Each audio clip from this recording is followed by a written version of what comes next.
أعوذ بالله من الشيطان الرجيم بسم الله الرحمن الرحيم رب اشرح لي صدري ويسر لي أمري واحلل عقدة من لساني يفقهوا قولي ربنا زدنا علما اللهم فقهنا في الدين آمين يا رب العالمين. أعوذ بالله من الشيطان الرجيم بسم الله الرحمن الرحيم سورہ آل عمران آیت نمبر 81 سے انشاءاللہ ہم سٹارٹ کرنے جا رہے ہیں. وَإِذْ أَخَذَ اللَّهُ مِيثَاقَ النَّبِيِّينَ، اور جب لیا عہد، میثاق کون سا عہد ہوتا ہے؟ پختہ عہد، ٹھیک ہے، جو پورے شعور کے ساتھ وعدہ کیا جاتا ہے نبیوں سے. اللہ تعالیٰ نے جب نبیوں سے وعدہ لیا کس چیز کا؟ لما آتیتکم، البتہ جو دوں میں تمہیں، من کتاب میں سے، وحکمت اور حکمت میں سے، ثم جاءکم رسول، پھر آ جائے تمہارے پاس ایک رسول، مصدق لما معاکم، اس چیز کی تصدیق کرنے والا جو تمہارے پاس ہے، لَتُؤْمِنُنَّ بِهِ، البتہ ضرور تم ایمان لاؤ گے اس پر، وَلَتَنْصُرُنَّهُ، اور البتہ ضرور تم اس کی مدد کرو گے. یہ جو میثاق ہے نا، قرآن کریم میں 3 طرح کے میثاق کا جو ہے وہ ذکر آیا ہے، 3 طرح کے عہد کا ذکر آیا ہے. ایک تو ہے عہد الست، جو اللہ تعالیٰ نے تمام بنی نوع انسان سے لیا تھا اور ان سے پوچھا تھا کہ الستُ بربکم، تو انہوں نے کہا قالوا بلا، کہ اللہ تعالیٰ نے پوچھا کیا میں تم سب کا رب نہیں ہوں؟ تو انہوں نے کہا کہ ہاں آپ ہی ہمارے رب ہیں. دوسرا جو ذکر آیا ہے عہد کا، وہ اہل کتاب سے لیا گیا ہے، ٹھیک ہے. اور اہل کتاب سے کیا عہد لیا گیا؟ اللہ سبحانہ وتعالیٰ قرآن کریم میں فرماتے ہیں وَإِذَا أَخَذَ اللَّهُ مِيثَاقَ الَّذِينَ أُوتُوا الْكِتَابَ لَتُبَيِّنُنَّهُ لِلنَّاسِ وَلَتَكْتُمُونَهُ، اور جب اللہ تعالیٰ نے اہل کتاب میں سے ان لوگوں سے جنہیں کتاب کا علم دیا گیا، اوت الکتاب، جنہیں کتاب دی گئی، یہ میثاق لیا، یہ پکا وعدہ لیا، لَتُبَيِّنُنَّهُ لِلنَّاسِ، کہ تم ضرور بضرور اس کو کھول کھول کر لوگوں سے بیان کرو گے، وَلَا تَكْتُمُونَهُ، اور تم اس کو نہیں چھپاؤ گے. تو یہ دوسرا میثاق ہے جو اللہ تعالیٰ نے ان لوگوں سے لیا ہے جن کو کتاب دی گئی. اور وہ وعدہ کیا ہے کہ ضرور اس کتاب کو لوگوں تک اس کو واضح طریقے سے، بیانہ کا لفظ آیا ہے، لَتُبَيِّنُنَّهُ، ٹھیک ہے، ضرور ضرور اس کو کھول کھول کر پہنچاؤ گے. اور یہاں پہ لام بھی تاکید کا ہے، نون مشدد بھی تاکید کا ہے، یعنی لازماً یہ کام تم کرو گے. اور اس کو وَلَا تَكْتُمُونَهُ، اور تم اس کو چھپاؤ گے نہیں، کتاب کے علم کو تم چھپاؤ گے نہیں بلکہ کھول کھول کر لوگوں کو بتاؤ گے. تیسرا ہے جس کا ذکر قرآن کریم میں آیا ہے وہ یہاں پر ہے، ٹھیک ہے. اور وہ کیا ہے؟ انبیاء سے لیا گیا عہد. اور مختلف جو علماء ہیں انہوں نے اس کو 2 طریقے سے بیان کیا ہے. ایک تو کہتے ہیں کہ یہ عہد بھی عالم ارواح میں ہی لے لیا گیا تھا، جس طرح تمام بنی آدم سے عہد لیا گیا تھا، اسی طرح تمام انبیاء سے بھی عالم ارواح میں یہ عہد لے لیا گیا تھا کہ وہ اپنے بعد آنے والے نبی یا رسول پر ایمان لائیں گے اور وہ ان کی مدد بھی کریں گے.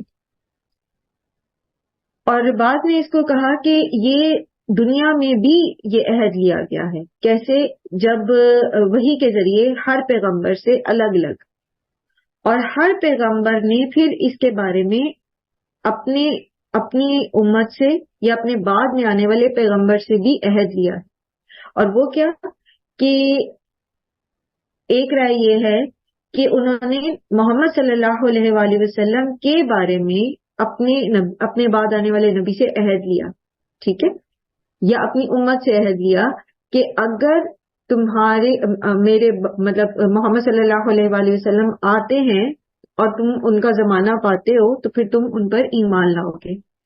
اور دوسری اس میں رائے یہ ہے کہ ہر رسول سے دوسرے تمام رسولوں کو ماننے کا عہد لیا گیا ہے. جیسے ہم کہتے ہیں نا کہ لا نفرق بین احد منہم، ٹھیک ہے، تو ہر رسول جو ہے وہ پچھلے تمام رسولوں پر اور آئندہ آنے والے تمام رسولوں پر ایمان رکھتا ہے. ٹھیک، تو یہ اس کے بارے میں مختلف آراء ہیں جن کو اگر ہم ایک جگہ جمع کریں تو یہ اس طرح سے بنتی ہے کہ اللہ تعالیٰ نے ہر نبی سے یہ عہد لیا کہ وہ اگر کسی دوسرے نبی کا زمانہ پاتے ہیں تو وہ اس پر ایمان بھی لائیں گے، اس کی مدد بھی کریں گے. لَتُؤْمِنُنَّ بِهِ وَلَتَنْصُرُنَّهُ، ٹھیک ہے. اس پر ایمان بھی لائیں گے اور اس کی مدد بھی کریں گے. پھر یہ کہ ہر رسول نے اپنے بعد آنے والے رسول سے یہ عہد لیا کہ اگر وہ محمد صلی اللہ علیہ وآلہ وسلم کا زمانہ پاتے ہیں تو وہ ان پر ایمان بھی لائیں گے اور ان کی مدد بھی کریں گے. ٹھیک ہے. تو یہاں پر یہود و نصارہ کے لیے کوئی جواز نہیں تھا کہ وہ محمد صلی اللہ علیہ وآلہ وسلم کی دعوت کا انکار کریں، جبکہ ان کے اپنے انبیاء جو تھے ان کی اطاعت ان پر لازم تھی. یعنی اپنے نبی کی اطاعت تو ان پہ لازم تھی نا یہود و نصارہ پہ، وہ اس کا انکار تو نہیں کر رہے. اور ان کے اپنے انبیاء نے ہی اس بات کا عہد لیا کہ رسول صلی اللہ علیہ وآلہ وسلم یعنی محمد صلی اللہ علیہ وآلہ وسلم جب آئیں گے تو ان پر ایمان لانا اور ان کی مدد کرنا ضروری ہے. تو اگر یہ واقعی اپنے انبیاء پر بھی ایمان لانے والے ہوں تب بھی یہ محمد صلی اللہ علیہ وآلہ وسلم کا انکار نہیں کر سکتے، کیونکہ یہ ان کے اپنے نبی کا ان سے لیا ہوا عہد ہے. اور اسی طرح جیسے ایک اور جگہ قرآن کریم میں آتا ہے نا کہ وَإِذْ أَخَذْنَا مِنَ النَّبِيِّينَ مِيثَاقَهُمْ وَمِنْكَ وَمِن نُوحٍ وَإِبْرَاهِيمَ وَمُوسَى وَعِيسَى ابْنَ مَرْيَمَ وَأَخَذْنَا مِنْهُمْ مِيثَاقًا غَلِيظًا. اور جب ہم نے نبیوں سے عہد لیا، پختہ عہد لیا آپ سے بھی یعنی نبی صلی اللہ علیہ وسلم سے، وَمِن نُوحٍ اور نوح علیہ السلام سے، وَإِبْرَاهِيمَ وَمُوسَى وَعِيسَى ابْنَ مَرْيَمَ ابراہیم، موسیٰ اور عیسیٰ ابن مریم علیہ السلام سے، وَأَخَذْنَا مِنْهُمْ مِيثَاقًا غَلِيظًا اور ہم نے ان سب سے پختہ عہد لیا. تو یہ کیا تھا کہ ایک دوسرے پر ایمان لائیں گے. جیسے آپ دیکھیں کہ حضرت یحییٰ اور حضرت عیسیٰ کا ایک زمانہ ہے، تو حضرت یحییٰ پہلے ان کو نبوت ملی، حضرت عیسیٰ کو بعد میں ملی. ٹھیک ہے. تو حضرت یحییٰ جو تھے ان پر لازم تھا کہ وہ حضرت عیسیٰ پر ایمان بھی لائیں اور ان کی مدد بھی کریں. اسی طرح حضرت عیسیٰ نے حضرت یحییٰ کا زمانہ پایا تو حضرت عیسیٰ پر بھی یہ لازم تھا کہ وہ حضرت یحییٰ پر ایمان لائیں اور ان کی مدد کریں. اسی طرح آپ سورہ یاسین جب پڑھتے ہیں تو اس میں آپ پڑھتے ہیں کہ اللہ تعالیٰ نے ایک بستی میں ایک رسول کو بھیجا، پھر ان کی مدد کے لیے ایک اور کو بھیجا، پھر ان دونوں کی مدد کے لیے تیسرے کو بھیجا. تو وہ تینوں پر کیا لازم تھا کہ وہ ایک دوسرے پر ایمان لاتے اور ایک دوسرے کی مدد کرتے. اسی طرح حضرت موسیٰ اور حضرت ہارون انہوں نے ایک ہی زمانہ پایا. تو انبیاء اگر ایک ہی زمانہ، اسی طرح حضرت ابراہیم اور حضرت لوط علیہ السلام، ٹھیک ہے، ان کا بھی ایک زمانہ تھا. تو ایک دوسرے پر ایمان لانا اور ایک دوسرے کی مدد کرنا ان پر لازم تھا. پھر ان سب کے لیے لازم تھا کہ نبی صلی اللہ علیہ وآلہ وسلم کا زمانہ اگر یہ پائیں تو ان پر ایمان لائیں اور ان کی مدد کریں. جیسے ہم نے حضرت عیسیٰ کا یہ قول جو ہے آیا ہے قرآن کریم میں بھی کہ وہ حضرت عیسیٰ جب اپنا تعارف کراتے ہیں تو وہ کہتے ہیں وَمُبَشِّرًا بِرَسُولٍ وَيَأْتِي مِن بَعْدِهِ اسمہ احمد. ٹھیک ہے. اور میں خوشخبری دینے والا ہوں ایک رسول کا جو آئے گا میرے بعد اور اس کا نام احمد ہوگا. تو انہوں نے اپنی امت کو بھی اس چیز پر ہاں جی میں نے بعدی پہ وقف کر دیا تھا نا، اس سے میں نے تو کیا بات کی تھی میں، ہاں عیسیٰ علیہ السلام نے نبی صلی اللہ علیہ وآلہ وسلم کے بارے میں پیشین گوئی کی. تو یہود اور نصارہ جو تھے وہ تو انکار کر ہی نہیں سکتے تھے. خود تو رات میں نبی صلی اللہ علیہ وآلہ وسلم کی صفات، صحابہ کرام کی صفات بیان کی گئی ہیں. تو ان کے تو انبیاء نے آپ صلی اللہ علیہ وسلم پر ایمان کے لیے ان سے عہد لے رکھا تھا. لیکن بات وہی ہے کہ وہ جہاں اپنی کتابوں میں حق چھپاتے تھے تو وہاں پر انہوں نے ان تمام حقائق کو چھپایا اور اپنی دنیا میں اپنی سرداری کو قائم رکھنے کے لیے جو اللہ تعالیٰ نے اہل کتاب سے وعدہ لیا تھا کیا لَتُبَيِّنُنَّهُ لِلنَّاسِ وَلَا تَكْتُمُونَهُ، تو اس وعدے کو بھی توڑ دیا. ٹھیک، یعنی دونوں طرح کے وعدے انہوں نے توڑے. اچھا اب یہاں انبیاء نے اس وعدے کا جب اقرار کر لیا، ایک اور بھی آپ کے ساتھ شیئر کرتی ہوں، اور وہ حضرت علی اور حضرت ابن عباس کہتے ہیں یہ اس آیت کی تفسیر میں کہ اللہ تعالیٰ نے جب بھی کسی نبی کو مبعوث کیا تو اس سے یہ عہد لیا کہ اگر اللہ نے اس کی زندگی میں محمد صلی اللہ علیہ وآلہ وسلم کو مبعوث کیا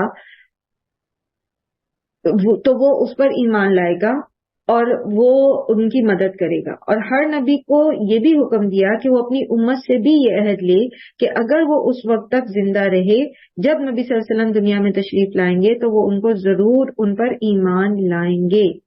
اچھا، اب اسی لیے آپ دیکھیں کہ اگر کوئی یہودی یا عیسائی یہ اصل دین پر بھی موجود ہے، یعنی وہ تحریف شدہ دین نہیں ہے، اصل تورات اور اصل انجیل کے اوپر ایمان لانے والا ہے، تب بھی جبکہ اب محمد صلی اللہ علیہ وآلہ وسلم اللہ کے آخری نبی جو ہیں وہ دنیا میں آ چکے ہیں، تو ان کا نبی صلی اللہ علیہ وآلہ وسلم پر ایمان لانا ضروری ہے.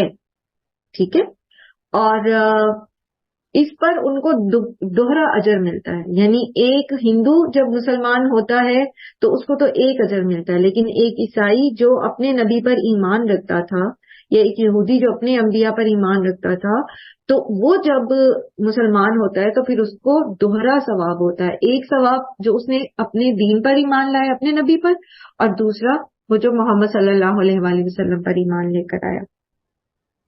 تو یہ عہد جب اللہ تعالیٰ نے انبیاء سے لیا اور پھر ان سے پوچھا، قالا، اللہ سبحانہ تعالیٰ نے فرمایا، اقررتم، کیا اقرار کیا تم نے، واخذتم علی ذالکم اصری، اور تم نے لیا اس پر میرا عہد میرا،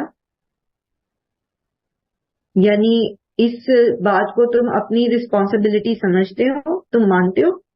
جیسے آپ کسی سے وعدہ لیتے ہو تو پھر آپ اس کی تصدیق کرتے ہو، تم نے وعدہ کیا، تم اس رسپانسبلٹی کو نبھاؤ گے. قالوا اقررنا، تو ان سب نے فرمایا، ان سب نے کہا اقررنا، ہم نے اس وعدے کا اقرار کیا. قال فاشهدوا، تو فرمایا پس گواہ رہو، وانا معکم، اور میں تمہارے ساتھ ہوں، من الشاہدین، گواہوں میں سے. یعنی اللہ سبحانہ تعالیٰ نے اس عہد پر ان انبیاء کو بھی گواہ بنایا اور خود کو بھی اس پر گواہ بنا لیا. فمن تولی بعد ذالک، تو جو کوئی منہ موڑ جائے اس کے بعد، یعنی ان تمام واضح تعلیمات کے ہونے کے باوجود منہ موڑ جائے، فاولئک هم الفاسقون، تو یہی ہیں جو فاسق ہیں.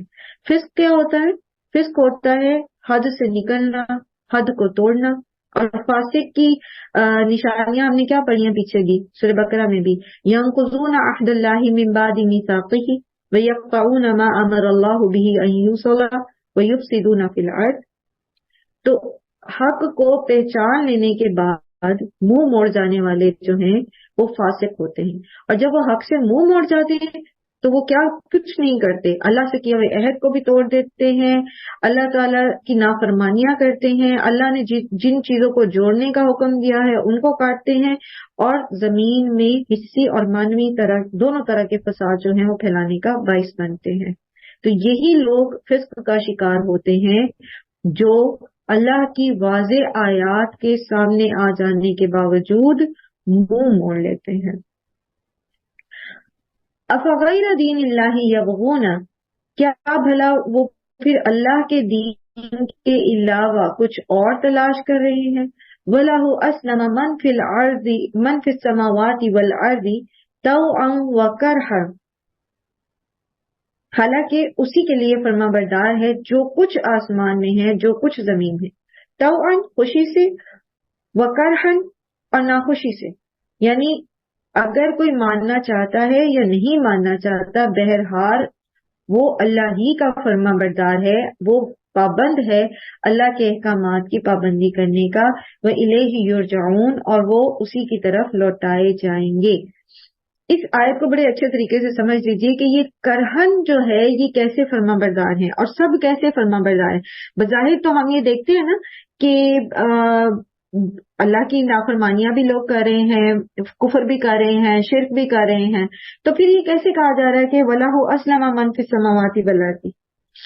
ٹھیک ہے، تو اصل بات یہ ہے کہ یہ جو انسان نافرمانیاں کر رہے ہیں نا، یہ جنات، انسان اور جن دو عاقل مخلوق ہے نا جو نافرمانی کی، جن کے پاس چوائس ہے، تو یہ صرف اس لیے کر رہے ہیں یا کر سکتے ہیں کیونکہ اللہ نے ان کو ڈھیل دی ہوئی. ٹھیک ہے، اگر اللہ تعالیٰ چاہیں تو کرہن بھی، یعنی نہ چاہتے ہوئے بھی اللہ تعالیٰ ان کو پابند کر دیں اور یہ وہ کام اللہ کی نافرمانی نہیں کر سکیں. اس کو میں آپ کو ایک مثال سے سمجھاتی ہوں. مثلا ایک شخص جو ہے وہ کسی کو قتل کرنے کا پلان بناتا ہے، جسے وہ کہتے ہیں نا کہ بالکل زیرو ایرر پر، کوئی اس کے اندر جھول نہیں ہے پلان میں، اور 100% کنفرم چانسز ہے، کنفرم ہے کہ وہ اس بندے کو قتل کر دے گا. لیکن ہوتا کیا ہے، اللہ تعالیٰ اس بندے کو بچا لیتے ہیں. اینڈ ٹائم پہ جب شوٹر شوٹ کرتا ہے وہ سر سائڈ پہ کر لیتا ہے، کسی ریزن سے سر نیچے کر لیتا ہے، یا یہ کہ وہ وہاں آتا ہی نہیں، یا کچھ اور ہو جاتا ہے، یا اس کو ہی کچھ اور، اس قاتل کو کچھ ہو جاتا ہے، اس کے ویپن میں کوئی خرابی ہو جاتی ہے. اس نے تو پورا کا پورا انتظام کیا تھا قتل کرنے کا، گناہ کرنے کا، لیکن اللہ تعالیٰ نے اس کو نہیں کرنے دیا. اب اس کی سزا ہے یا نہیں ہے یہ بات نہیں ہو رہی، بات یہ ہو رہی ہے کہ اگر اللہ چاہے تو کوئی کچھ کر سکتا ہے، اگر اللہ نہ چاہے تو کوئی کچھ نہیں کر سکتا. تو ہر مخلوق ہے اللہ ہی کی پابند. اگر اللہ چاہے تو کوئی اس کی نافرمانی نہیں کر سکتا. اگر اللہ چاہے تو اللہ نے مہلت دی ہوتی ہے یا ڈھیل دی ہوتی ہے، کھلا چھوڑا ہوا ہوتا ہے تو بندہ نافرمانی کرتا ہے. کیوں؟ کیونکہ یہ اللہ کا اصول نہیں ہے کہ وہ زبردستی کسی کو سے فرما برداری کرائے. یہ دو جو عاقل مخلوق ہے نا، جنات اور انسان، اس کے بارے میں. اور باقی جتنی بھی مخلوق ہے وہ تو ساری توأن جو ہے وہ پابند ہے، خوشی خوشی خوشی جو ہے وہ اللہ کی فرما برداری کر رہی ہے. اس میں تو پوری کی پوری مخلوق میں سے کوئی ایک بھی نہیں ہے جو یہ کہے کہ ہم اللہ کی فرما برداری نہیں کرنا چاہتے. جیسے سورہ مریم میں بھی ذکر آتا ہے نا اس کا،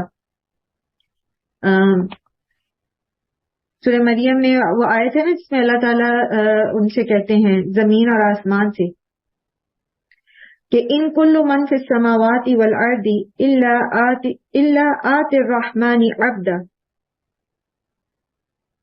کہ اللہ تعالیٰ کے سامنے جو ہے وہ زمین اور آسمان کی ہر چیز جو ہے رحمان کے سامنے وہ بندہ بن کے آتی ہے، یعنی وہ اس کی فرما بردار ہے.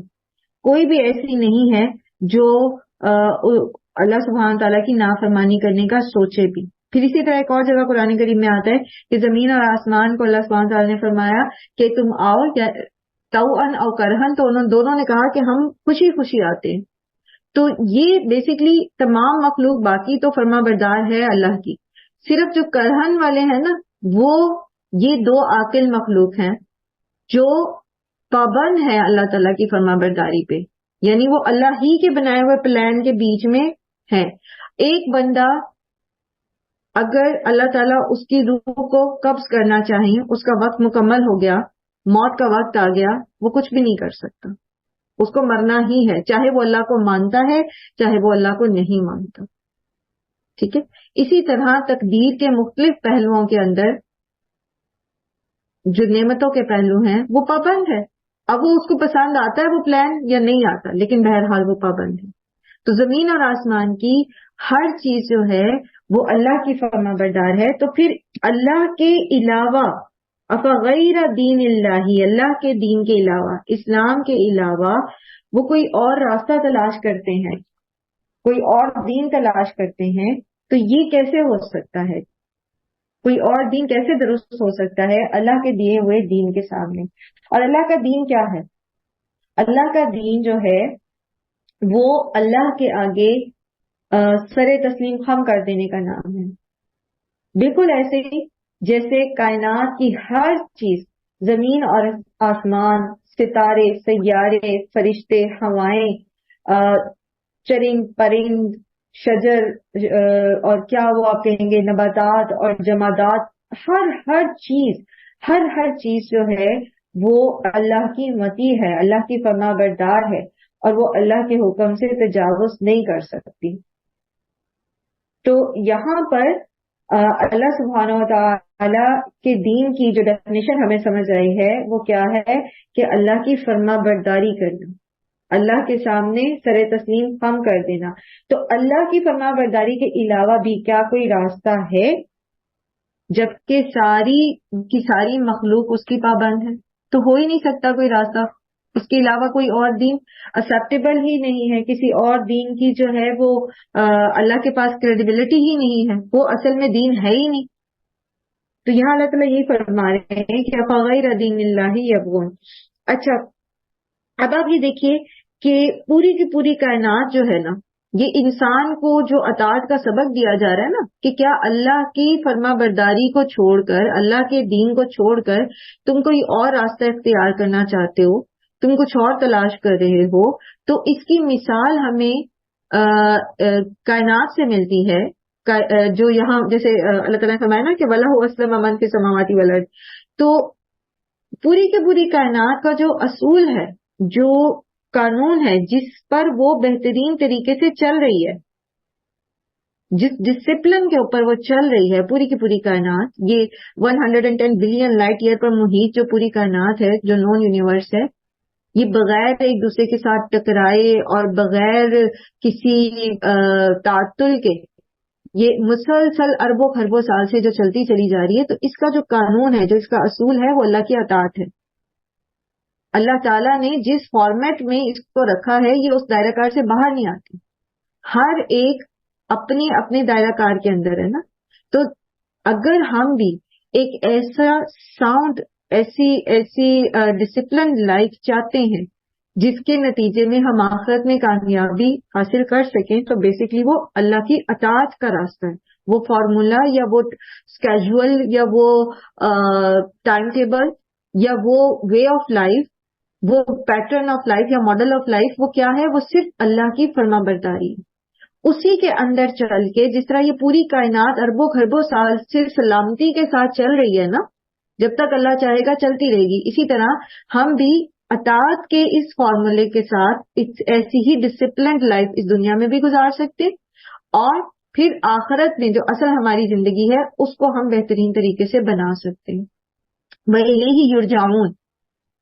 ٹھیک ہے، اسی کی طرف پھر سب نے لوٹ کے جانا ہے نا. تو اس کے دیے ہوئے اس پیٹرن، اس فارمولے پر رہیں گے تو پھر جب اس کے پاس لوٹ کے جائیں گے تو پھر ہم کامیاب ہوں گے. ٹھیک ہے، آپ دیکھیں کہ اسلام بیسکلی ہے کیا؟ یعنی اپنی مرضی کو اللہ کی مرضی کے سامنے سرنڈر کر دینا. ٹھیک ہے. اچھا اب یہاں پر کیا فرمایا؟ غیر دین اللہ یبغون. غیر اللہ کے دین کے علاوہ کوئی اور راستہ کون سا ہوتا ہے؟ ایک طرف تو اب ہم نے یہ سیکھ لیا نا کہ یہ دین اللہ کیا ہے؟ اللہ کی اطاعت کا راستہ، اسلام. ہر نبی اسلام کا دین لے کر آئے نا، اور Islam means to surrender yourself. تو اس کے علاوہ پھر کون کون سے راستے ہوں گے جن کے پیچھے لوگ چلتے ہیں؟ آپ بتا سکتے ہیں؟ انلسٹ کر سکتے ہیں؟ جلدی سے بتائیے گا ذرا. میم شیطان کا راستہ. شیطان کا راستہ اور طاغوت.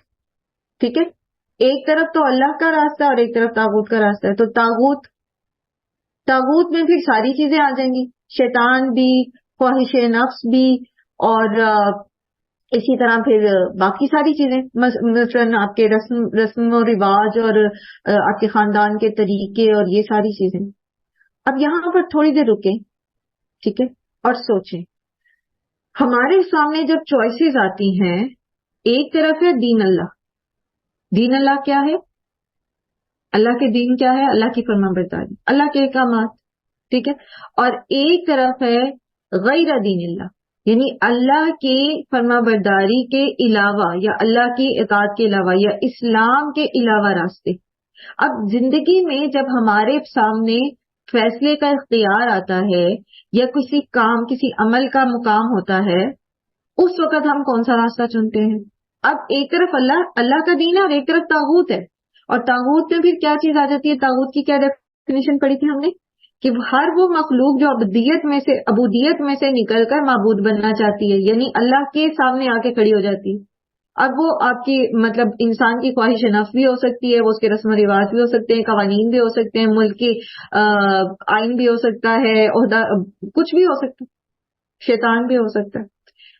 ٹھیک ہے، تو ہم کس طرف جاتے ہیں؟ جلدی سے بتائیے، مثالیں ذہن میں رکھتے ہوئے جلدی سے بتائیے. ہم کس راستے پہ جاتے ہیں؟ ہم دین اللہ کی طرف جاتے ہیں یا غیر دین اللہ کی طرف جاتے ہیں؟ غیر دین اللہ کی طرف چلے جاتے ہیں نا. ہم دین اللہ کی طرف جاتے ہیں. Are you sure? میم حاشیہ نفس کے پیچھے جائیں گے تو زیادہ تر ہم تو اسی کے پیروی کرتے ہیں نا، پھر اللہ کے علاوہ رستہ ہوگا. مثالیں لے کر آئے نا. ابھی آپ نے کہا کہ ہمارے سامنے چوائسیز ہوتی ہیں تو ہم دین اللہ ہی کیوں لیتے ہیں؟ کیا واقعی ایسا ہے؟ وہ خاندان جن میں یہ رواج ہے، جن میں یہ روایت ہے کہ وہ بیٹیوں کو حصہ نہیں دیتے، جن کی جاگیریں ہوتی ہیں، جن کی زمینیں ہوتی ہیں، خاص طور پر زرعی زمینیں ہوتی ہیں، وہ بیٹیوں کو وراثت میں حصہ نہیں دیتے. جب ان کے سامنے دین اللہ آتا ہے کہ یہ وراثت کی تقسیم ہے اور یہ بیٹی کا حصہ بنتا ہے، اب مجھے بتائیے کہ کیا وہ دین اللہ کی طرف جاتے ہیں یا غیر دین اللہ کی طرف جاتے ہیں؟ غیر دین اللہ.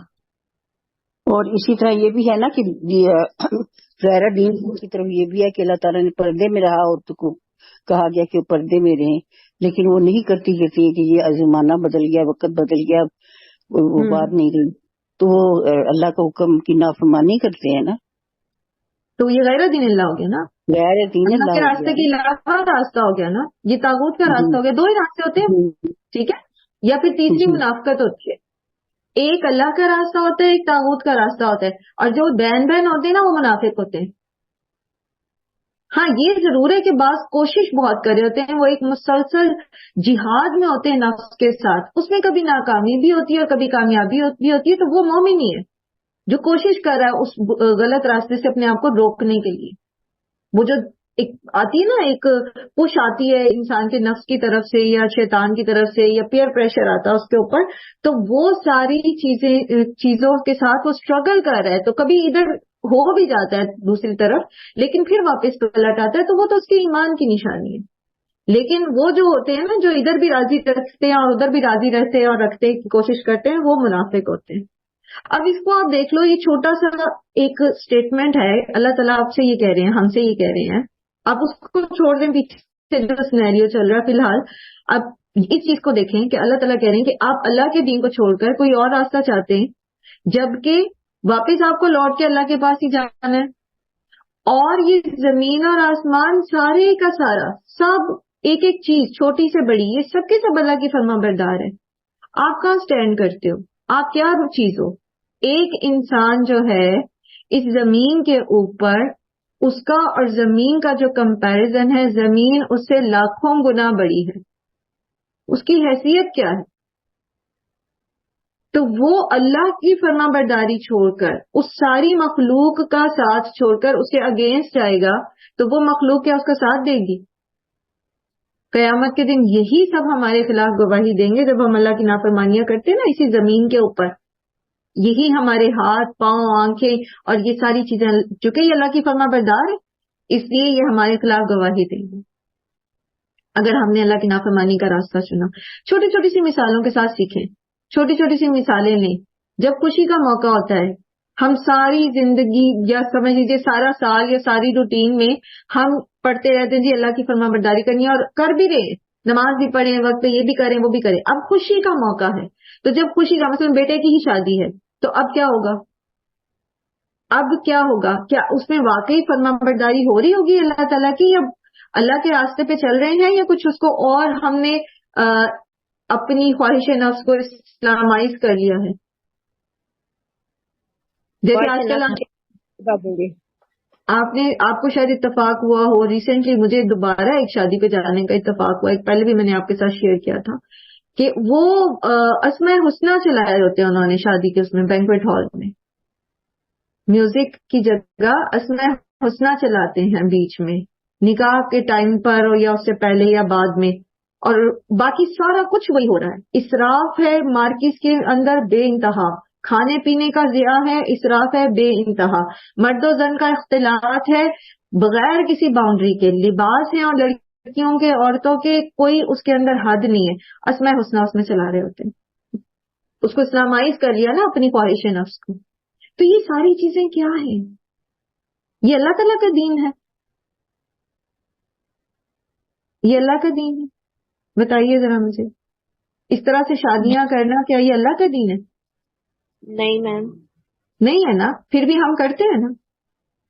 ہم اس کو بالکل اسلامائز ایسے کر لیتے ہیں تھوڑا سا. اور اب ایک نیا طریقہ بھی چل گیا ہے کہ جی دلہن حجاب لیتی ہے لیکن میک اپ اس کا فل ہوتا ہے, چہرہ اس کا ڈھکا ہوا نہیں ہوتا, لباس میں اس کا اسراف وہی ہوتا ہے, سب کچھ وہی ہے, بس ایک سر کے اوپر حجاب لے لیا کیونکہ وہ ایک فیشن بن گیا. تو یہ کیا دین اللہ ہے؟ اس کو اپنی خواہش نفس کو اسلامائز کر لیں آپ, اس کو اسلام کا لبادہ اڑانے کی کوشش کر لیں. یہ تو مزید دین کو بدنام کرنے کی والی بات ہو گئی نا. اسی طرح آپ ہر جگہ رکھ کے دیکھ لیں, ہر مقام پر رکھ کے دیکھ لیں کہ کہاں پر ہم واقعی جب ہمارے سامنے کوئی معاملہ درپیش ہوتا ہے, عام روٹین میں ہم بڑے فرما بردار ہوتے ہیں. عام روٹین میں جب ہماری کسی سے بات نہیں ہو رہی ہم غیبت بھی نہیں کرتے. عام روٹین میں جب ہم گھر پہ موجود ہیں, ہم اکیلے ہیں یا اپنے گھر کے افراد میں ہیں, ہم سارا کچھ اسی طرح کر رہے ہوتے ہیں. لیکن جب ہمیں ہمارے سامنے دوسری چوائس آ جاتی ہے یا ہم ایک سچویشن میں مبتلا ہوتے ہیں, اس وقت ہم کیا کرتے ہیں؟ کیونکہ اصل آزمائش تو یہی ہے نا کہ آپ پر جب وقت آتا ہے تو آپ کیا کرتے ہو. سب ذرا ایمانداری سے ہم سوچیں کہ ہم کس کے پیچھے جاتے ہیں, اللہ کے دین کے پیچھے جاتے ہیں یا غیر دین اللہ کے پیچھے جاتے ہیں. اور غیر دین اللہ میں پھر طاغوت کی ساری قسمیں آ جاتی ہیں, ساری کی ساری قسمیں, خواہش نفس بھی, شیطان بھی, رسم و رواج بھی, اور ایچ اینڈ ایوری تھنگ. اور دیکھیں وہ یہ ہے یہ کہ بھی ہم کرتے ہوں گے. جی اپنے کام کی تکمیل میں جلدی کرنے کے لیے ہم پھر پیروں فقیروں کے پاس پہنچ جاتے ہیں. یہ چیزیں بھی بہت عام ہو گئی ہیں کہ ہمارا کام یہ نہیں ہو رہا, ہم تو اللہ سے دعا مانگ رہے ہیں, پھر پیروں فقیروں کے پاس پہنچ جاتے ہیں کہ وہ ہمارا وہ تو کام ایک اور ایکسٹریم ہی ہے نا. اس پہ تو آپ اس کلاس میں بیٹھے ہوئے سارے لوگ کہیں گے نہیں جی ہم تو نہیں چاہتے. وہ تو اللہ رحم کرے ایک بالکل ڈفرینٹ ایکسٹریم آ جاتی ہے, وہ تو ایک بہت ہی خرابی والی چیز ہے. لیکن یہاں پر بیٹھے ہوئے بھی ہم لوگ جو توحید کا اقرار کرنے والے لوگ ہیں, ہم جو اس چیز کے علم بردار ہیں یا گمان رکھتے ہیں کہ جی ہم تو کسی قسم کا شرک نہیں کرتے, ہم کسی غیر اللہ کے در پہ نہیں سر جھکاتے, ہم تو صرف اللہ کے سامنے سر جھکاتے ہیں, ہم تو صرف اسی سے دعائیں مانگتے ہیں. ہم کیا کر رہے ہیں اپنی روٹین لائف میں؟ دین صرف دعا تک تو محدود نہیں ہے نا. یہ دین صرف سجدے کا یا نظر نیاز کا نام تو نہیں ہے نا, یہ قربانی کا نام تو نہیں ہے. دین تو کوڈ آف لائف ہے. دین اللہ اسلام means the code of life. آپ پوری زندگی کیسے گزارے ہو, امانت داری, ذمہ داریوں کو پورا کرنا, وعدوں کو پورا کرنا, قسموں کو پورا کرنا, عہد نبھانی, یہ ساری چیزیں کیا ہیں؟ یہ دین تو ہے. جب جب مواقع آتے ہیں پھر ہم کیا کرتے ہیں؟ تو یہ سوچنے کا وہ آپ کو میں ایک مقام آپ کے پاس چھوڑ رہی ہوں, اس پہ سوچئے گا اور یاد رکھیں وہ الیہ یرجعون, اور اسی کی طرف لوٹ کر جانا ہے. اور زمین اور آسمان جس طرح اللہ تعالیٰ کی فرما برداری کریں, قرآن کریم میں بہت ساری جگہوں پر آتا ہے. جیسے ایک جگہ آتا ہے کہ وَلِلَّهِ يَسْجُدُ مَن فِي السَّمَاوَاتِ وَالْأَرْضِ طَوْعًا وَكَرْهًا, سورہ رات میں, کہ اللہ ہی کے لیے سجدہ کر رہے ہیں جو کوئی زمین اور آسمان میں ہیں, بخوشی یا کراہت کے ساتھ. اور پھر اسی طرح ایک جگہ آتا ہے کہ کیا انہوں نے دیکھا نہیں کہ جو بھی اس نے پیدا کیا ہے کہ ہر چیز کے سائے گرے پڑتے ہیں دائیں اور بائیں اللہ کے لیے سجدہ کرتے ہوئے, اور وہ اللہ کے سامنے عاجزی کرتے ہیں. پھر ایک اور جگہ آتا ہے کہ وَلِلَّهِ يَسْجُدُ مَا فِي السَّمَاوَاتِ وَمَا فِي الْأَرْضِ مِن دَابَّةٍ وَالْمَلَائِكَةِ وَهُمْ لَا يَسْتَكْبِرُونَ يَخَافُونَ رَبَّهُمْ مِن فَوْقِهِمْ. یعنی اللہ ہی کے لیے سجدہ کرتے ہیں جو کچھ زمین میں اور آسمان میں ہے, اور جاندار اور فرشتے, اور وہ تکبر نہیں کرتے اور وہ ڈرتے رہتے ہیں اپنے رب سے جو ان کے اوپر ہے.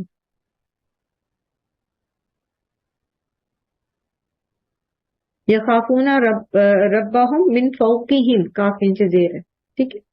وَيَفْعَلُونَ مَا يُؤْمَرُونَ, اور وہ کرتے ہیں جس کا ان کو حکم دیا جاتا ہے. سورہ نحل آیت نمبر 48 سے 50 تک. اب آپ دیکھیں کہ یہ سب تو اللہ کی فرما برداری کر رہے ہیں, اور ہم جنہیں اللہ تعالیٰ نے اشرف المخلوقات بنایا ہے, وہ اللہ کے دین کو چھوڑ کے دوسرے راستوں پہ چل رہے ہیں. پھر اسی طرح اللہ تعالیٰ فرماتے ہیں کہ کل قد علم صلاتہم و تسبیحہم، ہر ایک کو اپنے کام کی ذمہ داری اور تسبیح کا معلوم ہے، ہر ایک کو معلوم ہے. تو پھر انسان ہی کیوں جاہل بنا ہوا ہے؟ انسان کیوں نہیں اس چیز پر عمل کر رہا؟ پھر آگے اللہ کا دین ہے کیا، یعنی کون سا دین اللہ کا دین ہے، اس کے بارے میں بتایا جا رہا ہے. قل آمنا باللہ، کہہ دیجئے کہ ہم ایمان لائے اللہ پر، وما انزل علینا وما انزل علی ابراہیم و اسماعیل و اسحاق و یعقوب والاسباط وما اوتی موسیٰ و عیسیٰ والنبیون من ربہم. آپ ان سے کہہ دیجئے کہ تم اللہ کے دین کو چھوڑ کر، تم اسلام کو چھوڑ کر کوئی اور دین تلاش کرنا چاہتے ہو، لیکن ہم ایمان لاتے ہیں اللہ پر بھی، اللہ پر اور اس پر جو اللہ نے ہم پر نازل کیا یعنی قرآن کریم، اور جو شریعت جو دین لے کر آئے ابراہیم علیہ السلام، اسماعیل علیہ السلام، اسحاق علیہ السلام، یعقوب علیہ السلام اور ان کی اولاد میں جو انبیاء آئے اور جو موسیٰ اور عیسیٰ دیے گئے اور تمام نبیوں کو ان کے رب کی طرف سے ملا، ہم ان سب کے اوپر ایمان لاتے. یہود و نصارہ ڈفرینشیٹ کر رہے ہیں نا یہاں پر. یہود حضرت عیسیٰ کو بھی نہیں مان رہے، محمد صلی اللہ علیہ وسلم کو بھی نہیں مان رہے، عیسائی محمد صلی اللہ علیہ وآلہ وسلم کو نہیں مان رہے. تو انہیں یہ کہا جا رہا ہے کہ ہم اس دین کو مانتے ہیں جس کو ابراہیم بھی لے کر آئے، اسماعیل، اسحاق، یعقوب، ان کی اولاد میں سے سارے انبیاء، موسیٰ، عیسیٰ اور تمام نبی اپنے رب کی طرف سے لے کر آئے، ہم ان سب پر ایمان لاتے.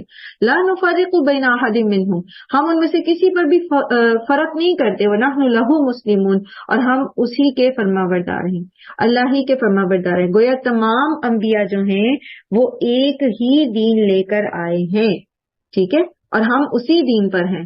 وَمَن يَبْتَغِ غَيْرَ الْإِسْلَامِ دِينًا، اور جو کوئی چاہے گا اسلام کے علاوہ کسی اور دین کو، فَلَن يُقْبَلَ مِنْهُ، تو وہ اس سے قبول نہیں کیا جائے گا. وَهُوَ فِي الْآخِرَةِ مِنَ الْخَاسِرِينَ، اور وہ آخرت میں خسارہ پانے والوں میں سے ہوگا. یعنی اگر کوئی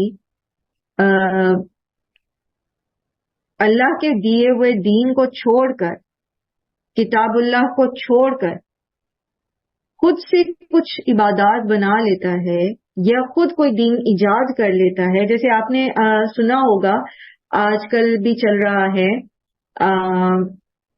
جسے کہتے ہیں،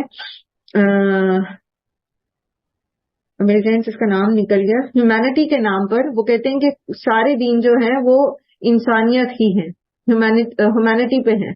تو آپ کسی بھی دین کو جو ہے وہ نہ مانیں اور صرف آپ انسانیت کا خیال رکھیں، تو یہی دین ہے.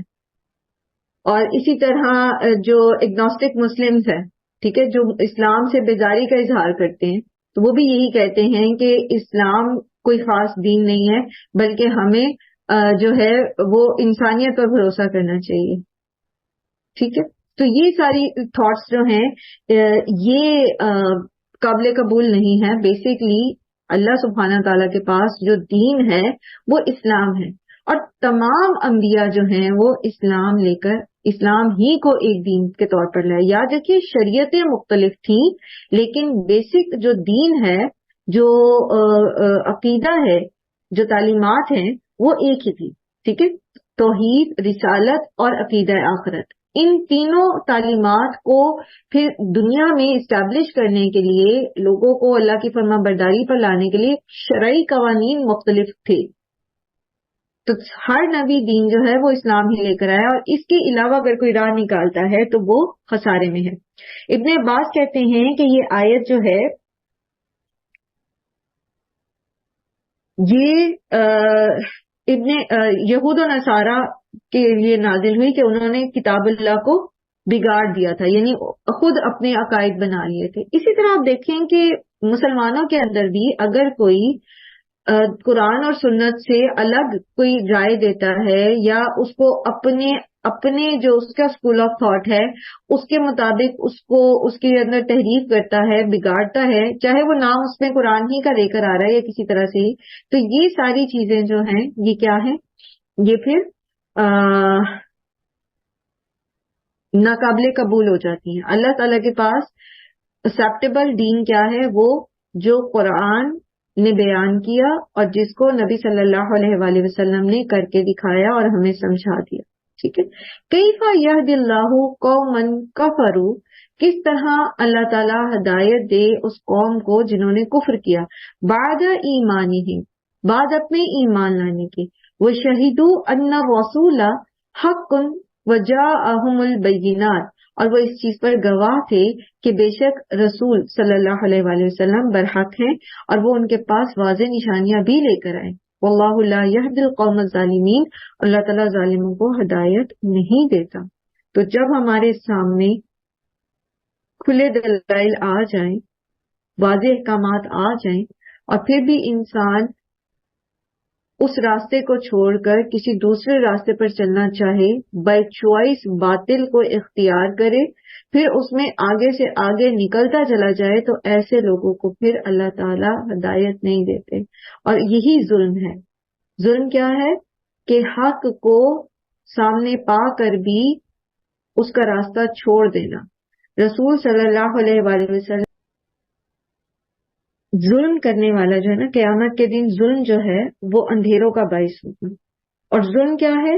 جو دوسرے کو اس کا حق نہ دے، یعنی کسی کا حق مارنا. ظلم کی ڈیفینیشن کیا ہوتی ہے؟ کہ چیز کو اس کا مقام نہ دینا، جس مقام کے لیے وہ ہے وہ مقام اس کو نہ دینا، یہ ظلم ہے. زندگی میں کہیں پر بھی کوشش کریں کہ آپ ظالم نہ ہوں. اپنے الفاظ کے ذریعے، اپنے افعال کے ذریعے، اپنی بنائے ہوئے رسم و رواج کے ذریعے کہیں پر بھی ظلم کا باعث نہ بنے، ظالم نہ بنے. آپ مظلوم کی کیٹیگری میں رہیں گے نا، وہ آپ کو فائدہ ہی دے گا، کیونکہ مظلوم کے ساتھ اللہ تعالیٰ ہوتے ہیں.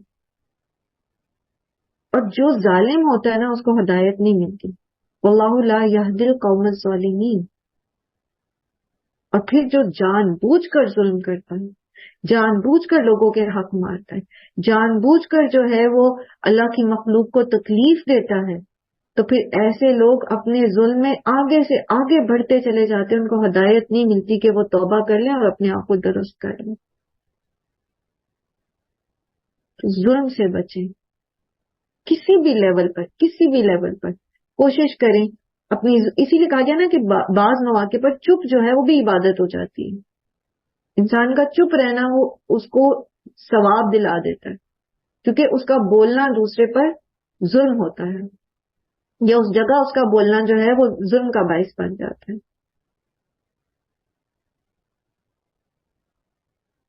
اولئک جزاؤہم ان علیہم لعنت اللہ والملائکۃ والناس اجمعین. اور یہی وہ لوگ ہیں جن کا بدلہ یہ ہے کہ ان پر اللہ کی بھی لعنت ہے اور فرشتوں کی بھی اور تمام انسانوں کی. یعنی یہود اور نصارہ کی بات ہو رہی ہے، یا یہود اہل کتاب کا خاص طور پہ یہاں پر ذکر ہے کہ جب انہوں نے نبی صلی اللہ علیہ وآلہ وسلم کی واضح نشانیاں دیکھ بھی لیں پھر بھی نہیں مانا اس کو، تو ایسے لوگوں کو ہدایت بھی نصیب نہیں ہوتی، اور ان پر اللہ کی اور فرشتوں کی اور تمام لوگوں کی طرف سے لعنت ہے. اور لعنت کا مطلب کیا ہوتا ہے؟ اللہ کی رحمت سے دوری. اللہ کی رحمت نہیں ہوتی، لعنت کا اپوزٹ رحمت ہے. ٹھیک ہے. تو جب اللہ کی رحمت جو ہے، جو جنت ہے، وہ بندے سے دور کر دی گئی ہے، تو اس کا مطلب یہ ہے کہ دنیا میں اس کو ہدایت نہیں ملے گی. تو ایسے لوگ جو ظالم ہیں، جو حق کو دیکھ لینے کے باوجود، جان لینے کے باوجود، پہچان لینے کے باوجود اس کا انکار کر دیتے ہیں فور اینی ریزن، ایسے لوگوں کو پھر اللہ کی جنت سے دور کر دیا جاتا ہے. ان کے اوپر لعنت کر دی. کس نے؟ اللہ نے بھی، اللہ کے فرشتوں نے بھی، اور تمام لوگوں کی لعنت اس پر. خالدین فیہا، پھر وہ اس رحمت کی دوری میں کی جو کنڈیشن ہے وہ اس میں ہمیشہ رہیں گے. لا یخفف عنہم العذاب ولا هم ینظرون، نہ ان سے ہلکا کیا جائے گا عذاب اور نہ ہی وہ مہلت دیے جائیں گے. الا الذین تابوا من بعد ذلک، سوائے ان کے جو توبہ کر لیں اس کے بعد، واصلحوا، اور انہوں نے اپنی اصلاح کی، فإن اللہ غفور الرحیم، تو بے شک اللہ تعالیٰ بہت بخشنے والا اور رحم کرنے والا ہے. تو اللہ سبحانہ و تعالی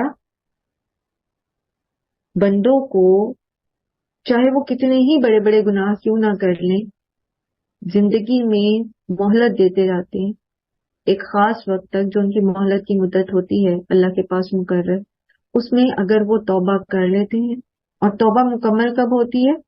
وہ اسلحوں کے ساتھ، اور اپنی اصلاح بھی کر لیتے ہیں، تو پھر اللہ تعالیٰ ان کے گناہوں کو بخش دیتے ہیں۔ زندگی کے اندر ہم نے یہ چیز پریکٹس کرنی ہے، یا یہ چیز سیکھی ہے قرآن میں ہم نے، اور ہم نے اس پر عمل کرنا ہے کہ گناہ تو ہو جاتے ہیں، غلطیاں تو ہو جاتی ہیں، ہماری زبان سے یا ہمارے عمل سے کسی کو تکلیف پہنچ جاتی ہے، تو اس پر آپ مایوس نہ ہوں، یا اس پر ڈھیٹ بن کے، یا اس کے اوپر اپنے اس رویے کو جسٹیفائی نہ کریں، بلکہ اللہ سے توبہ کر لیں، اللہ سے معافی مانگ لیں، ان بندوں سے معافی مانگ لیں، اور پھر آئندہ کے لیے اپنی اصلاح کر لیں، کیونکہ اللہ ہی کی طرف لوٹ کے جانا ہے نا، معاملہ اللہ ہی کے ہاتھ میں ہے۔ بہتر ہے کہ اس دنیا میں ہم اپنی اصلاح کر لیں، بہتر ہے کہ اس دنیا میں ہم توبہ کر لیں، بہتر ہے کہ اس دنیا میں ہم نے اگر کہیں کوئی ظلم کیا ہے تو ہم اس کیٹیگری سے باہر آ جائیں، ظالموں کی کیٹیگری سے باہر آ جائیں، کیونکہ یہ مہلت جب ختم ہو جائے گی تو پھر اس کے بعد کوئی چوائس نہیں رہے گی ہمارے پاس۔ بہت بڑا عذاب ہے حق کو دیکھ لینے کے بعد نہ ماننا، جھٹلا دینا۔ تو ایسے لوگ جنہوں نے اللہ کے رسول کا انکار کر دیا، اب آپ اس کو مسلمان تو ہمیشہ نہیں رہیں گے جہنم میں، جیسے خالدینہ فیہا غیر مسلموں کے لیے آ رہا ہے، لیکن پھر بھی اگر ہم اللہ کے رسول کا انکار کرتے ہیں، یعنی عملی انکار کرتے ہیں اطاعت کا، اللہ سبحانہ تعالیٰ کی فرما برداری کا عملی انکار کرتے ہیں، یعنی اعتقادی کفر یا منافقت میں تو ہم مبتلا نہیں ہیں، لیکن ہم عملی کفر میں مبتلا ہیں، تو ایسے میں پھر اگر ہم توبہ نہیں کرتے اور ہم اپنی اصلاح نہیں کرتے تو ہمارے لیے جہنم کا عذاب جو ہے وہ ہوگا، تو وہ تو پھر برداشت نہیں کیا جا سکتا نا۔ بہتر یہی ہے کہ بندہ دنیا میں اپنی اصلاح کر لے، دنیا میں کمپرومائز کر لیں۔ بے شک آپ کو کسی کے سامنے جھکنا پڑ گیا ہے، کسی سے معافی مانگنی پڑ گئی ہے، بعض اوقات تو ایسا بھی ہوتا ہے کہ آپ کی شاید اتنی بڑی غلطی نہیں ہوتی، لیکن یہ کہ پھر بھی اگر آپ سوری کر لیتے ہیں، اگر آپ معافی مانگ لیتے ہیں، تو اللہ کی خاطر عاجزی کرنے والے کو اللہ تعالیٰ جو ہے وہ اس کو عزت بخشتے ہیں، ٹھیک ہے؟ تو اللہ کی خاطر جھک جائیں، اللہ کی خاطر اپنی بھی اصلاح کر لیں، اور اگر اپنی غلطی نہیں ہے تو بھی معاملے کو ختم کرنے کے لیے، درست کرنے کے لیے اگر ہم عاجزی اختیار کر لیتے ہیں تو اللہ کے رسول صلی اللہ علیہ وآلہ وسلم نے ہمیں جنت میں ایک گھر کی بشارت کی ہے۔ So be at the safe side, ظالم ہونے کی بجائے مظلوم رہنا بہتر ہے، ٹھیک ہے؟ اور اگر کہیں ہو گیا ہے کوئی غلطی، کوئی گناہ، کوئی ظلم، تو بھی توبہ کر کے اصلاح کر لیں اور فائدے میں آ جائیں، کیونکہ اللہ تعالیٰ بہت غفور الرحیم ہے۔ ان الذین کفروا بعد ایمانہم ثم ازدادوا کفرا، وہ لوگ جنہوں نے جو ایمان لائے اور پھر انہوں نے کفر کیا، ثم ازدادوا کفرا، پھر وہ کفر میں بڑھتے چلے گئے، لن تقبل توبتہم، تو ان کی توبہ نہیں ہے، اولئک ھم الضالون، یہی وہ لوگ ہیں جو گمراہ ہیں، یعنی وہ لوگ جو ایمان لے آئے پھر انہوں نے انکار کر دیا، یہ منافق بھی ہو سکتے ہیں اور یہ اہل کتاب بھی ہو سکتے ہیں، یعنی اہل کتاب کے پاس یہ علم موجود تھا، وہ اپنے نبیوں پر ایمان لائے ہوئے تھے، لیکن نبی صلی اللہ علیہ وآلہ وسلم کا انکار کرنا ان کا کیا تھا؟ کفر، ٹھیک ہے؟ اسی طرح منافق تھے، منافقوں کی مثال آپ نے سورہ بقرہ میں پڑھی کہ جب نبی صلی اللہ علیہ وسلم مدینہ میں آئے اور انہوں نے آ کے جو ہے اسلام کی تعلیمات دی تو وہ اسلام لے آئے، لیکن جب ان کو مشکل لگا اس پر عمل کرنا تو پھر انہوں نے کیا کیا؟ انہوں نے اس کا اسلام کا انکار کر دیا۔ تو اب یہ کیا ہے؟ ایمان لانے کے بعد کفر کرنا۔ اب ایمان لانے کے بعد کفر کیا، پھر کیا ہوا؟ ثم ازدادوا کفرا، پھر وہ کفر میں مزید بڑھتے ہی چلے گئے، مزید آگے سے آگے بڑھتے چلے گئے. تو یہ کیا ہے؟ پھر ایسے لوگوں کی توبہ قبول نہیں ہوتی، یعنی جو ظلم ہی میں آگے سے آگے بڑھتے چلے جاتے. انفیکٹ ان کو توبہ کی توفیق بھی نصیب نہیں ہوتی. اس کی ایک مثال فرعون کی مثال ہے کہ فرعون جو تھا وہ ایمان تو نہیں لایا تھا، لیکن یہ کہ کفر میں بڑھتا چلا گیا نا آگے. تو جب موت کے وقت اس نے توبہ کرنی بھی چاہی تو اس کو توفیق نہیں ملی. ایسے لوگ جو گناہوں میں آگے سے آگے بڑھتے چلے جاتے ہیں، ایسے لوگوں کو پھر توبہ کی توفیق بھی نہیں ملتی. وَأُولَئِكَ هُمُ الضَّالُّونَ، یہی وہ لوگ ہیں جو گمراہ ہیں. سورہ نساء میں بھی اس کا ذکر آئے گا، آگے آپ پڑھیں گے کہ ان الذین آمنوا ثم کفروا ثم آمنوا ثم کفروا ثم ازدادوا کفرا لم یکن اللہ لیغفر لهم ولا لیہدیہم سبیلا. وہ لوگ جنہوں نے جو ایمان لائے، پھر انہوں نے کفر کیا، پھر ایمان لائے، پھر کفر کیا، یعنی وہ کبھی ادھر کبھی ادھر منافقوں کے رویہ اپنائے ہوئے تھے. پھر وہ کفر، انہوں نے جو چوائس کی ایٹ دا اینڈ وہ کفر ہی کا راستہ تھا. تو ایسے لوگ جو ہیں ان کو اللہ تعالیٰ سیدھے راستے کی طرف ہدایت نہیں دیتا، اور ایسے لوگوں کو اللہ تعالیٰ ایسے لوگوں کی بخشش بھی نہیں کرے گا. تو یہ جو آگے سے آگے گناہوں میں چلتے چلے جانا ہے اور توبہ نہ کرنا ہے، یہ انسان کو اتنا ہی زیادہ ہدایت سے بھی دور کرتا ہے اور توبہ سے بھی دور کرتا ہے. اور ایک وقت ایسا آتا ہے کہ دل سیاہ ہو جاتا ہے، مہر لگ جاتی ہے اور توفیق نہیں ملتی، پھر توبہ کی توفیق نہیں ملتی. ایک اور جگہ قرآن کریم میں آتا ہے نا کہ ان الذین کفروا وظلموا لم یکن اللہ لیغفر لهم ولا لیہدیہم طریقا الا طریق جہنم خالدین فیہا ابدا. وہ لوگ جنہوں نے کفر کیا اور انہوں نے ظلم کیا، اللہ تعالیٰ ان کی بخشش نہیں کریں گے اور نہ ہی انہیں سیدھے راستے کی طرف لے کر جائیں گے، سوائے اس کے کہ جو جہنم کا راستہ ہے اور وہ اس میں ہمیشہ رہیں گے. یعنی ایسے لوگ پھر آگے ہی آگے گناہوں میں اپنی جہنم کی طرف جو ان کا راستہ ہے اسی کی طرف چلتے چلے جائیں گے اور اسی کی طرف جہنم ہی کے قریب ہوتے چلے جائیں گے. تو جہاں غلطی ہو جائے انسان سے، جہاں گناہ ہو جائے، بجائے اس کے کہ اس کو جسٹیفائی کر کے اپنے آپ کو اس کے اندر مزید انڈلج کرنے کے، بہتر ہوتا ہے کہ بندہ توبہ کرے اور اس نقطے کو، جو سیاہ نقطہ اس کے دل پہ لگ رہا ہے، اس کو وہیں دیر اینڈ دین دھو ڈالے تاکہ دل جو ہے وہ سیاہ نہ ہو.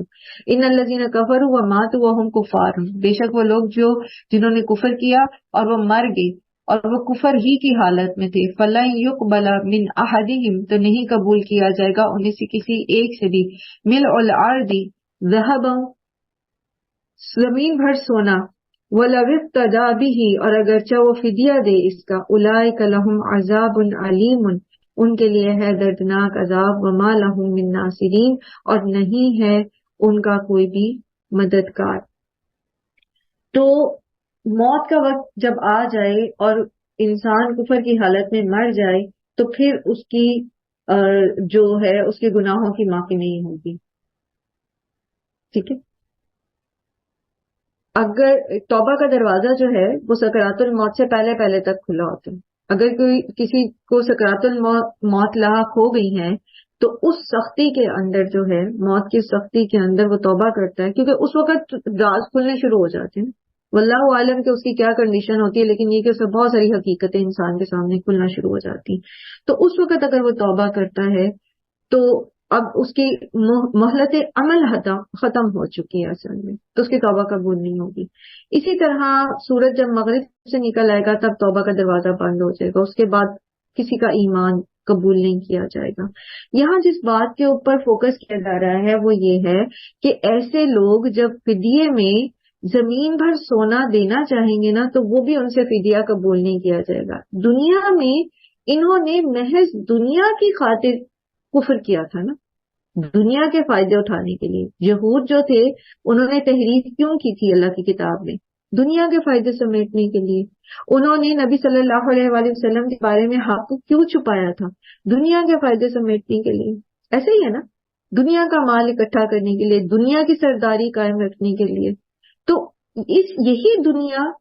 یہی مال دنیا کا قیامت کے دن اگر وہ زمین بھر سونا بھی دینا چاہیے، اور زمین بھر سونے کی مالیت پتہ ہے آپ کو کتنی بنتی ہے؟ ایک اندازے کے مطابق زمین کے میس کو اگر گولڈ سے ریپلیس کیا جائے تو اس کی جو اماؤنٹ بنتی ہے وہ ٹریلینز آف ڈالرز ہے. یعنی ایک شخص اگر اس کو 60 سال کی زندگی ملتی ہے اور ہر دن اس کو ٹریلینز آف ڈالرز کی کوئی وہ نکلتے ہیں، لاٹری نکلتی ہے. 60 سال کی زندگی میں ہر دن اس کو ٹریلینز آف ڈالر ملتے ہیں، تو وہ ساری اماؤنٹ جو ہے 60 سال کے اندر جو اکٹھی ہوتی ہے وہ بنتی ہے مل الارض ذہبا، یعنی زمین کے میس کے ایکولنٹ سونے کی قیمت. تو دنیا میں تو چند سو، چند لاکھ، چند کروڑ کہہ لیں، روپے یا پھر ڈالرز کہہ لیں، ملین اور بلین ڈالرز کے پیچھے ہم اللہ کی نافرمانی کرتے ہیں، اللہ کا انکار کرتے ہیں. اب دیکھیں نا کہ بعض لوگ دین کی طرف کیوں نہیں آتے، اسلام کی طرف کیوں نہیں آتے؟ کیونکہ وہ یہ سوچتے ہیں کہ اگر وہ پہچان جاتے ہیں کہ اسلام دین حق ہے، لیکن وہ کیوں قبول نہیں کرتے؟ کیونکہ ایسا کرنے سے ان کی فیملی ان کو ڈس اون کر دے گی، ان کا جو عہدہ ہے وہ ان سے چھین لیا جائے گا، ان کے جو جائیداد ہے جو ان کو ملنی ہوگی، یا جو مطلب ان کے دنیاوی آسائش ہے، فیملی ہے، وہ ان سے چھین جائے گا. تو وہ اسلام کی طرف نہیں آتے، حالانکہ وہ مانتے ہیں کہ اسلام صحیح دین ہے. ٹھیک ہے، تو دنیا میں تو ہم تھوڑے سے فائدے کے لیے دین کو چھوڑ دیتے ہیں. اچھا، یہ تو وہ ہیں جنہوں نے کفر کیا. ٹھیک ہے، ہم اپنی ہی مثال لے لیں کہ ہم کیوں عملی کفر کرتے رہتے ہیں، ہم کیوں رشوت لے لیتے ہیں. کتنی کو ہوتی ہوگی رشوت؟ کیا دیتا ہوگا کوئی رشوت میں؟ کوئی عہدہ، کچھ رقم، کوئی ہیرے پلاٹینیم وغیرہ کی کوئی پروڈکٹس، کوئی اس کے زیورات، کیا دیتا ہوگا؟ زمین بھر سونا کوئی دے سکتا ہے؟ اتنی امالیت کی کوئی آپ رشوت کوئی کسی کو دے سکتا ہے، یا کسی کو کوئی لالچ دے سکتا ہے؟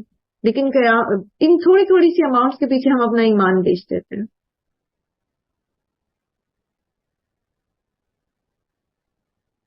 قیامت کے دن انسان یہ حسرت کرے گا، جیسے سورہ معارج میں بھی آپ پڑھتے ہیں نا کہ اس دن جو مجرم ہوگا وہ چاہے گا کہ وہ سب کچھ دے دے زمین اور آسمان میں،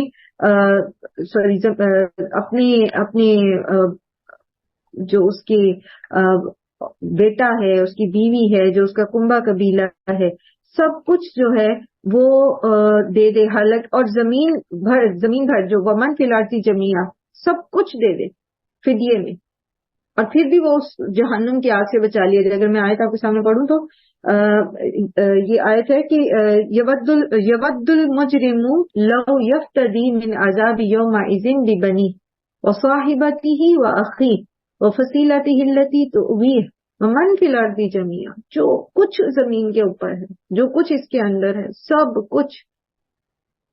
کچھ اللہ کو فدیے کے طور پہ دے دے. ثم ینجیہ، پھر وہ بچا لیا جائے. اللہ تعالیٰ فرماتے ہیں کلا انہا لظی، یہ تو شعلے والی آگ ہے، ہرگز نہیں، یہ اب نہیں قبول کیا جائے گا. دنیا میں تو تھوڑا سا صدقہ بھی انسان کو بہت سارا فائدہ دیتا ہے نا، تھوڑی سی نیکی بھی انسان کو فائدہ دیتی ہے. مثلا دنیا میں جب آپ صدقہ کرتے ہیں تو کیا صدقہ مطلب آپ کو کیا کیا فائدہ دیتا ہے؟ انسان کے گناہ معاف ہو جاتے ہیں، اس کی مصیبتیں ٹل جاتی ہیں، دنیا اور آخرت میں اس کو بدلہ ملتا ہے، یعنی کم از کم 10 گنا، پھر 700 گنا، یا اس سے بھی کہیں زیادہ. ٹھیک ہے، لیکن اگر مرنے کے بعد کوئی زمین بھر سونا بھی دینا چاہے، فائدہ دینا چاہے، فدیہ دینا چاہے، تو قبول نہیں کیا جائے گا. ایسا کیوں ہے؟